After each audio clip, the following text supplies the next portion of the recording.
Então, eu senti o dever de mostrar como a matemática está em toda parte no dia a dia.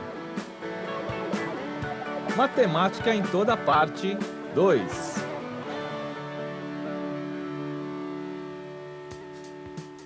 O campo é um lugar onde você pode relaxar, ouvindo uma moda de viola e comendo aquela comida gostosa da fazenda. Mas essa tranquilidade toda não quer dizer que o povo daqui não trabalhe. Pelo contrário, quase tudo que a gente come no dia a dia sai das mãos dos trabalhadores rurais, que dão muito duro de sol a sol para plantar e colher os frutos da terra. Além de ser um lugar de gente trabalhadora e cheio de riquezas culturais, o campo é um tesouro para os matemáticos. Quando a gente observa uma produção agrícola, é como se a matemática brotasse da terra sem parar. E é por isso que hoje eu vou investigar a matemática em ação na agricultura. Hoje eu acordei às 4h30 da manhã para ajudar a Dona Juliana a começar uma plantação de milho. Dona Juliana, é verdade que a senhora tem 2 galos por causa de um deles falhar? Ou a senhora acorda antes do galo? Eu acordo antes dos galos, que eu tinha um galo e ele morreu, então eu sou obrigada a acordar sozinha.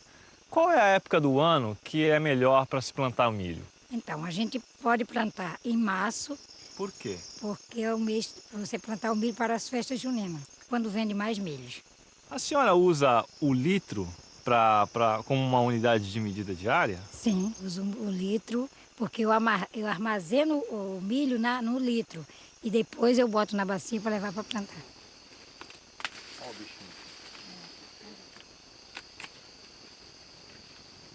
Em alguns lugares do Brasil, os produtores medem suas propriedades fazendo uso curioso de algumas unidades de medida, como o litro, por exemplo. A gente está acostumado a usar essa unidade para medir quantidades de leite, de suco, de água. Mas alguns produtores usam o litro para medir a extensão da terra, ou seja, a área. Para fazer isso, eles enchem de sementes um recipiente de 1 litro, como essa garrafa aqui, e põem 5 ou 6 grãos em cada cova.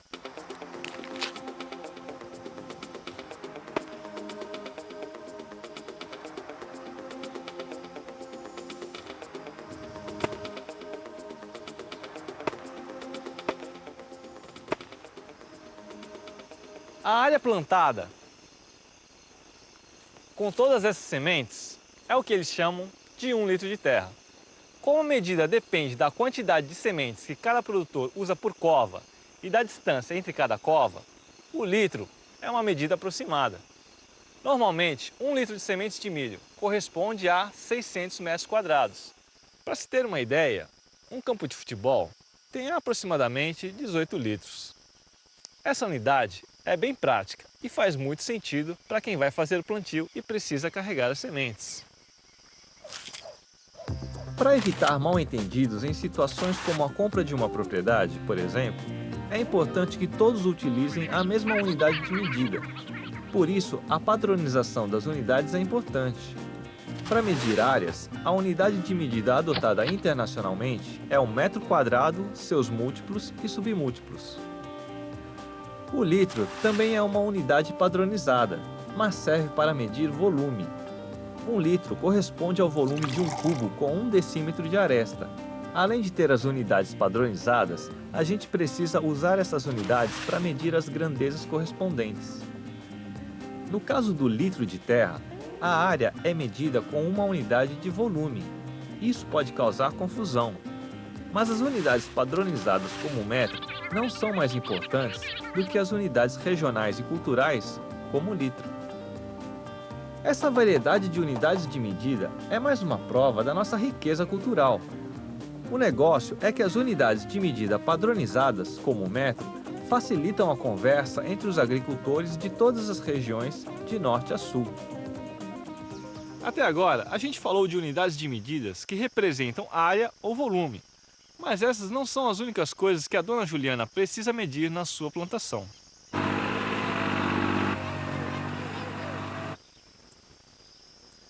Na produção agrícola, é importante medir o tempo, o vento, a área, a quantidade de adubo, de defensivos, de água para irrigação, etc.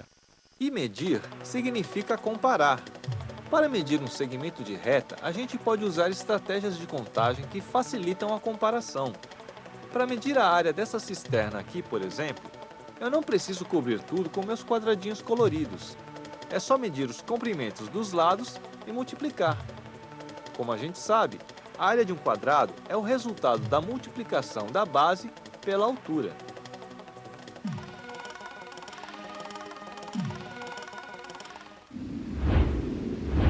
O milho é um dos principais elementos na alimentação diária do brasileiro. E com milhões de bocas para alimentar, a gente precisa mesmo plantar e colher muito milho. Mas se a colheita em geral só acontece 1 ou 2 vezes por ano, como a gente pode comprar milho o ano todo no mercado? No coração da América do Sul, um dos mais exuberantes patrimônios da natureza. Nessa expedição a gente tem o privilégio de estar numa zona onde poucas pessoas tiveram acesso até agora. São mais de 2 quilômetros de extensão e 300 quedas d'água numa vigorosa floresta tropical. Prepare-se para explorar as Cataratas do Iguaçu. Estreia hoje, 10 da noite, aqui na TV Escola. Agora, o que o esporte proporciona na vida do moleque? Primeiro, você está ocupado, jogando. Isso que eu comecei a entender mais os outros, sabe? Não tirar sarro das pessoas. E é muito bom ter uma equipe assim, sabe? Eu acho que esporte individual não é tão gostoso quanto basquete. O esporte é uma brincadeira séria. Então, que maravilha que o esporte apareceu na minha vida. Coincidentemente, foi basquete. Atividade. Episódio Basquetebol 2. Nesta quinta, 8h15 da manhã e 5h15 da tarde. Aqui, na TV Escola.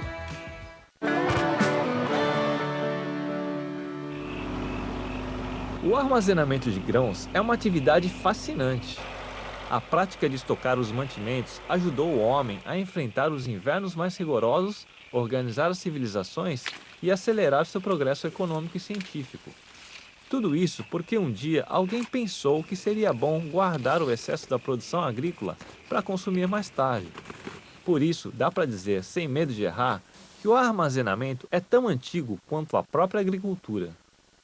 Como não podia deixar de ser, tem muita matemática envolvida nessa história. E o que eu quero investigar agora é como a matemática acontece nos silos de armazenamento. Hoje eu vou conversar com Elias, um camarada que trabalha muito. A gente está aqui há um tempão e não para de chegar milho para colocar dentro do silo. Elias, tem certeza que esse silo tem fundo? Tem. E qual é a capacidade desse silo? Silo tem capacidade de 65 até 190 toneladas. E existem silos maiores que esse? Existem silos maiores até 10.000 toneladas. Elias, como é que você faz para saber o nível de grãos dentro do silo? Através de uma régua de metragem, com a metragem por dentro, né? Você olha em cima, você olha e vê a metragem que ele se encontra. Esse silo aqui tem o formato de um cilindro. E ninguém escolheu essa forma por acaso, ou porque achou bonitinho. O cilindro é uma forma muito boa para silos de grãos, como esse aqui. Como não tem cantos, ele favorece o giro das hélices internas, a circulação de ar e a distribuição igualitária de defensivos, por exemplo. Para determinar o volume de um silo como esse, a gente calcula o produto da área da base pela altura. Como o formato da base é circular, é preciso descobrir a medida do raio para efetuar esse cálculo. Saber a capacidade do silo é fundamental para planejar o armazenamento da produção de grãos. E quando o camarada quer guardar outras coisas? Pois é, nem sempre os produtores vendem a colheita em grãos. O milho também pode ser vendido em espigas. E uma das formas de armazenar um monte de espigas é o bom e velho caixote de madeira, que tem a forma de um paralelepípedo. A vantagem dos caixotes é que eles são fáceis de carregar, podem ser empilhados e, além do mais, qualquer pessoa pode fazer um com pregos e ripas de madeira.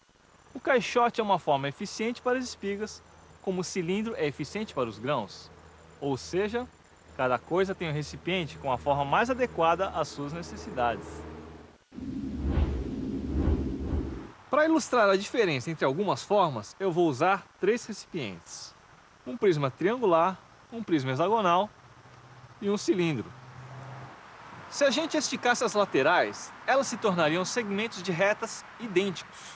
Quer dizer, a quantidade de material utilizado para produzir as laterais das três formas é a mesma. Mas se a gente encher esses dois recipientes até uma mesma altura, vai perceber que o prisma hexagonal comporta mais líquido do que o prisma triangular. Vamos ver?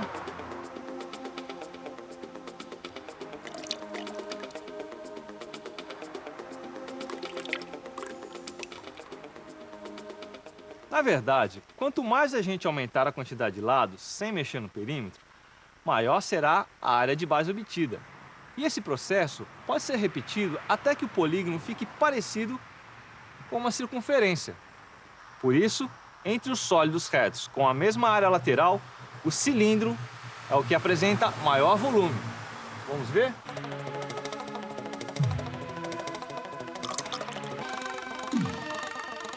Tá aí. Quando a gente empilha alguns cilindros, percebe que eles deixam espaços vazios, ao contrário do que pode ser feito com os prismas triangulares, quadrangulares ou hexagonais. Por isso, a gente diz que esses três são os únicos polígonos regulares que pavimentam o plano. Quer dizer, os ângulos dos vértices unidos somam 360 graus. E por isso, quando a gente junta um no outro, não existe espaço sobrando nem sobreposição. Esses prismas hexagonais unidos assim, não lembram alguma coisa? As abelhas armazenam o mel em estruturas parecidas com prismas hexagonais produzidas com cera.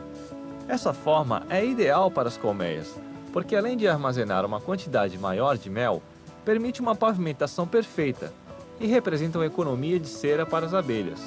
Por isso, dá para dizer que essa estrutura que a gente chama de favo de mel é um dos silos mais inteligentes do mundo.